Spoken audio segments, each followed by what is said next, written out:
आज हम अपनी पाठ्य पुस्तक भाषा वाटिका का कविता नंबर 7 मेरी अभिलाषा ये कविता पढ़ने वाले हैं। तो सबसे पहले यहाँ पे मैंने आपको इस कविता के शब्दार्थ लिख के दिए वाले हैं, यानी कि यहाँ पे जो कठिन शब्दार्थ है यहाँ पे मैंने यहाँ पे लिखे वाले हैं। तो यहाँ इस कविता में मेरी अभिलाषा यानी कि मेरी खुद की अभिलाषा यानी क्या, इच्छा यानी कि चाह होती है। अभिलाषा का अर्थ क्या होता है, इच्छा या चाह होता है। यानी कि मेरी इच्छा क्या है, मेरी चाह क्या है, इस कविता में एक छोटे के बच्चे के माध्यम से प्रस्तुत की है कवि ने। तो देखो, सबसे पहले हम इस कविता को पढ़ते हैं और उसके बाद हम इस कविता को समझा के लेते हैं। तो अब हम इस कविता को पढ़ने वाले हैं। हेलो दोस्तों, तो अब हम इस कविता को पढ़ने वाले हैं। कविता नंबर 7 मेरी अभिलाषा। सूरज सा दमकू में, चंदा सा चमकू में, झलमल झलमल उज्जवल तारों सा दमकू में, मेरी अभिलाषा है फूलों सा महकू में, विहगों सा चहकू में, गूंजित कर वन उपवन कोयल सा कुहकू में, मेरी अभिलाषा है नभसी निर्मल तालु, शशि से शीतल तालु, धरती से शान शक्ति, पर्वत से दृढ़ तालु, मेरी अभिलाषा है मेघों सा मिट जाऊँ, सागर सा लहराऊँ, सेवा के पथ पर मैं सुमनों सा पिछ जाऊँ, मेरी अभिलाषा है।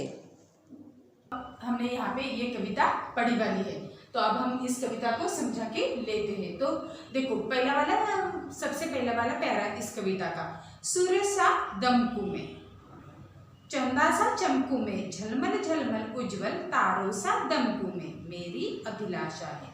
यानी सूरज सा, सूरज यानी क्या होता है, यानी कि सूरज, आकाश में जो सूरज होता है जो सबको प्रकाश देता है, उसके जैसा में दमकू यानी दमकना, यानी क्या होता है, चमकना, यानी कि सूरज के जैसा में चमकू, उसके जैसा में दूसरों को रोशनी दूं, ऐसे एक छोटे बच्चे की इच्छा यानी चाह होती है, अभिलाषा होती है उसकी।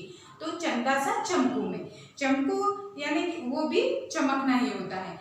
तो सूरज दिन भर रोशनी देता है सबको और चांद रात में रोशनी देता है, इसलिए मैं सूरज और चंदा के जैसे चमकू, ऐसे एक छोटे बच्चे की चाह होती है।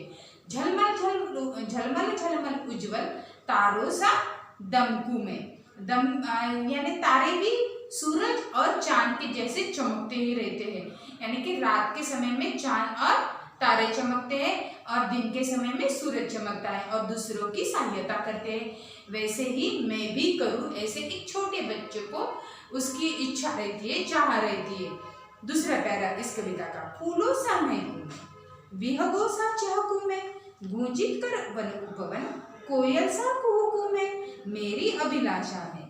यानी कि फूलों सा मैं महकू, महकू यानी क्या होता है, यानी कि बास आना, महक महक यानी कि अच्छी सी खुशबू दूसरों को देना, या क्या आप अत्तर या सेंट लगाकर दूसरों को महक दे सकते हैं क्या, नहीं, वैसे नहीं। यानी कि यहाँ पे क्या बताया है कवि ने कि मैं फूलों सा, मैं फूल, गुलाब के फूल, कौन से भी फूल, उनको महक बहुत अच्छी होती है, उनकी तरह मैं भी महकू, हर एक की मैं मदद करूँ। विहगों सा चहकू, विहग यानी क्या होता है, पक्षी होता है, पक्षी कैसे चहचहाते हैं ना, वैसे ही मैं भी चहचहाऊँ और हर एक को मैं प्रसन्न करूँ, ऐसा वो छोटे बच्चे की चाह होती है। गूंजित कर वन उपवन, गूंजित कर यानी कि मधुर ध्वनि से मैं वन यानी क्या होता है, जंगल, और उपवन यानी क्या होता है, बगीचा।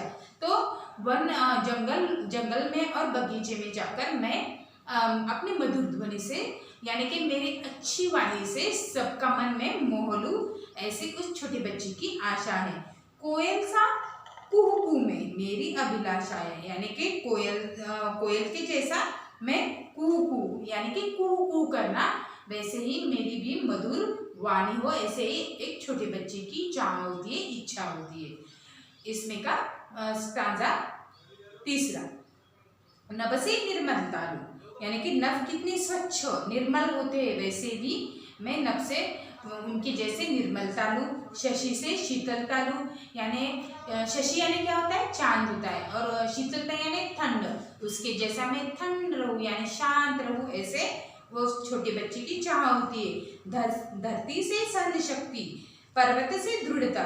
धरती पर हम कूदते हैं, उसे खनते हैं, यानी कि कुछ भी पेड़ पौधे लगाने के लिए गड्ढा वो करते हैं, और धरती पर कुछ भी करते हैं, कितने सारे लोड रहता है, यानी कि भार रहता है धरती पर, लेकिन वो सहन तो करती ही है, हमारे जैसे हिचकिचाती नहीं है वो।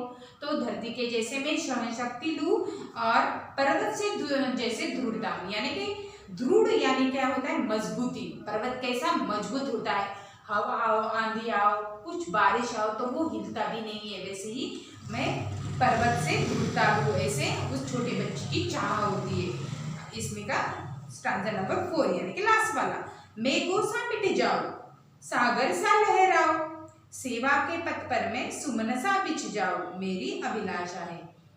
देखो, मेघ यानी क्या होते हैं, जो आकाश में बादल रहते हैं उनके जैसे, यानी कि मेघों सा मैं मिट जाऊँ, बारिश होने की वजह से वो मिट जाते हैं मेघ, तो उनके जैसा भी मैं मिट जाऊँ। और सागर सा लहराऊँ, सागर कैसे हमेशा ही लहराता है, उसके जैसा मैं भी हमेशा हंसता रहूँ, ऐसे कुछ छोटे बच्चे की आशा है, इच्छा है, चाह है। सेवा के पथ पर, यानी कि जो धरती माँ की सेवा जो करते हैं उनके पथ पर, यानी रास्ते पर मैं फूल बनकर उनके रास्ते पर बिछ जाऊँ, यानी कि मैं उनके पैर में कांटे न चुभे, इसलिए मैं उनके पथ पर, रास्ते पर फूल बनकर बिछ जाऊँ, ऐसे उस छोटी बच्ची की आशा है। यानी कि प्राकृतिक जो नैसर्गिक रहते हैं, सूरज, चांद, सागर, पहाड़, फूल, मेघ, उनके जैसे ही मैं भी रहूं, ऐसे एक छोटे बच्चे की चाह इस कविता में कवि ने बताई वाली है। तो मैं आशा करती हूँ ये आपको कविता समझ में आई होगी। तब तक के लिए धन्यवाद।